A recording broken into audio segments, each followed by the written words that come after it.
भक्तों, ओम नमः शिवाय, श्री शिवाय नमस्तुभ्यम, जय श्री महाकाल। जी हाँ भक्तों, क्या आपका भी जो बच्चा है उसका जो मन है वो पढ़ाई लिखाई में बिल्कुल भी नहीं लगता। आप लोग बहुत ज़्यादा परेशान रहते हो उसकी पढ़ाई को लेके कि आखिरकार हमारा जो बच्चा है वो पढ़ता क्यों नहीं है। जब भी आप उसको कोशिश करते हो पढ़ाने की, बैठाने की, तो कहीं वो घूमने चला जाएगा, कहीं वो खेलने चला जाएगा, कहीं कुछ करेगा, कहीं कुछ, लेकिन पढ़ेगा बस बिल्कुल भी नहीं। और आप लोगों को भी समझ से बाहर है कि आखिर ऐसा क्या हो गया जिसके कारण हमारा जो बच्चा है वो पढ़ता नहीं है। तो आप लोगों को परेशान होने की बिल्कुल भी आवश्यकता नहीं है, क्योंकि आज जो मैं आपको उपाय बताने वाला हूँ अगर आपने उसको ध्यान से सुन के और अच्छे तरीके से कर लिया तो अवश्य रूप से सारी की सारी इच्छा, सारी की सारी जो मनोकामना है वो पूरी होगी ही होगी। और आपका जो भी बच्चा है जिसका भी मन पढ़ाई लिखाई में नहीं लगता, अवश्य रूप से उसका जो मन है वो पढ़ाई की ओर आकर्षित होगा ही होगा।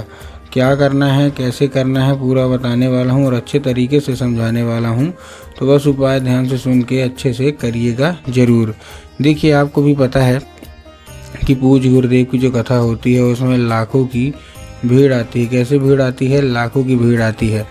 और जब गुरुदेव की कथा में लाखों की भीड़ आती है तो वहाँ ज़्यादातर जो भक्त होते हैं वो क्या करते हैं, पत्र के द्वारा अपनी इच्छा और पत्र के द्वारा अपनी मनोकामना जो होती है वो गुरुदेव तक पहुँचाते हैं। तो अभी गुरुदेव की कथा चल रही थी, यहाँ से 4 से 5 महीने पहले की बात है। गुरुदेव की कथा चल रही थी और गुरुदेव की कथा में लाखों की भीड़ आई। अब जब गुरुदेव की कथा में लाखों की भीड़ आई तो वहाँ ज़्यादातर जो भक्त थे उन्होंने क्या किया, पत्र के द्वारा अपनी इच्छा और पत्र के द्वारा अपनी मनोकामना जो थी वो गुरुदेव तक पहुँचाई। ठीक, अब जैसे ही गुरुदेव के पास पत्र पहुंचा और गुरुदेव ने देखा तो ज़्यादातर भक्तों की केवल एक ही इच्छा मनोकामना थी कि गुरुदेव, हमारा जो बच्चा है वो बिल्कुल भी नहीं पढ़ता। हम लोग बहुत ज़्यादा परेशान रहते हैं उसकी पढ़ाई को लिए कि आखिरकार हमारा बच्चा पढ़े, लेकिन फिर भी हमारा जो बच्चा है ना वो बिल्कुल भी नहीं पढ़ता। हमको समझ में भी नहीं आता कि आखिर ऐसा क्या हो गया जिसके कारण हमारा जो बच्चा है वो पढ़ता नहीं है। हमने बहुत ज़्यादा कोशिश की, बहुत ज़्यादा प्रयास किया, लेकिन अभी भी हमारा बच्चा जो है नहीं पढ़ता। कृपया करके कोई उपाय बता दें ताकि हमारा जो बच्चा है वो अच्छे तरीके से पढ़े, अच्छे तरीके से आगे बढ़े। अब जैसे ही गुरुदेव ने ये देखा तब गुरुदेव ने 2 से 3 उपाय बताए और कहा ये उपाय करना, तुम्हारे बच्चा अवश्य पढ़ने लगेगा। और आप विश्वास नहीं मानोगे, उनका बच्चा बिना कुछ बोले, बिना कुछ कहे, केवल और केवल अब पढ़ाई ही करता है।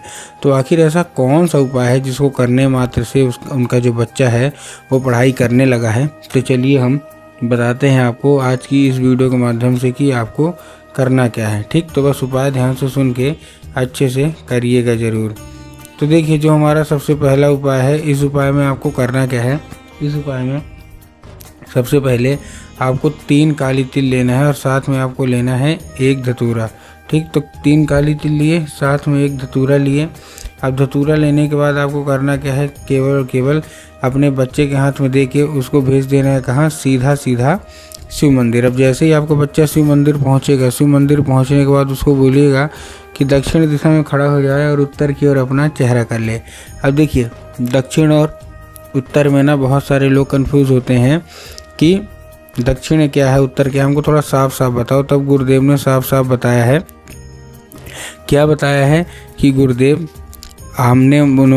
ने बताया कि जिस साइड शिव मंदिर की जलाधारी होगी आपको अपना चेहरा उधर साइड करके खड़े हो जाना है। ठीक, खड़े हो गए। खड़े होने के बाद आपको क्या करना है, एक नाम लेके, कौन सा, महादेव का बहुत ही सुंदर सा नाम है, श्रम्भेश्वर महादेव।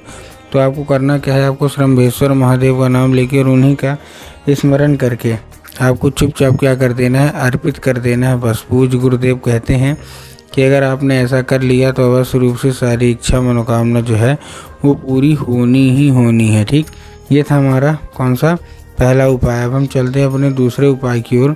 अब देखिए, जो हमारा दूसरा उपाय है, इस उपाय में सबसे पहले आपको करना क्या है, दूसरे उपाय में आपको एक लाल फूल चाहिए और लाल फूल के साथ साथ आपके घर में क्या होना चाहिए, लाल फूल के साथ साथ आपके घर में माता सरस्वती की फ़ोटो या मूर्ति होना अति अनिवार्य है।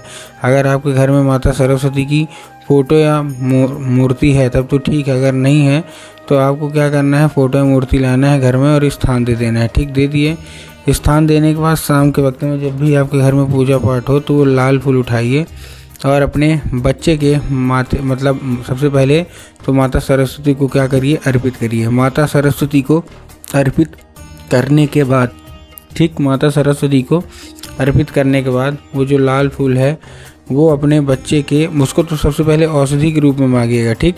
और औषधि के रूप में मांगने के बाद आपको क्या करना है, औषधि के रूप में मांगने के बाद उसको केवल और केवल शाम का मतलब रात में जब आपका बच्चा अच्छे तरीके से खाना पीना खा के सो जाए तो लाल फूल अपने बच्चे के माथे पे 2 से 3 बार आपको क्या कर देना है, फेर देना है बस। पूज्य गुरुदेव कहते हैं कि अगर आपने ऐसा कर लिया तो अवश्य रूप से मनोकामना इच्छा पूरी होनी ही होनी है।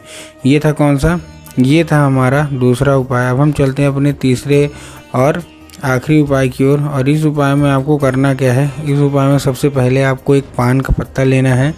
पान के पत्ते के ऊपर आपको शहद का लेपन कर देना है।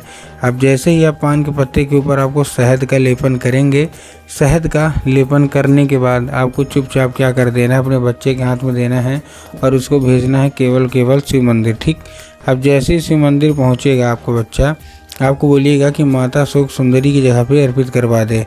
अब माता अशोक सुंदरी की जगह कहाँ होती है, जलाधारी के बिल्कुल बीचों बीच। तो आपको क्या करना है, माता अशोक सुंदरी की जगह पे चुपचाप अर्पित करवा दीजिएगा बस। पूज्य गुरुदेव कहते हैं कि अगर आपने ऐसा किया तो अवश्य रूप से इच्छा मनोकामना पूरी होनी ही होनी है। तो उम्मीद करता हूँ आज के जितने भी उपाय मैंने आपको बताए सारे के सारे बहुत अच्छे तरीके से समझ में आ गए होंगे।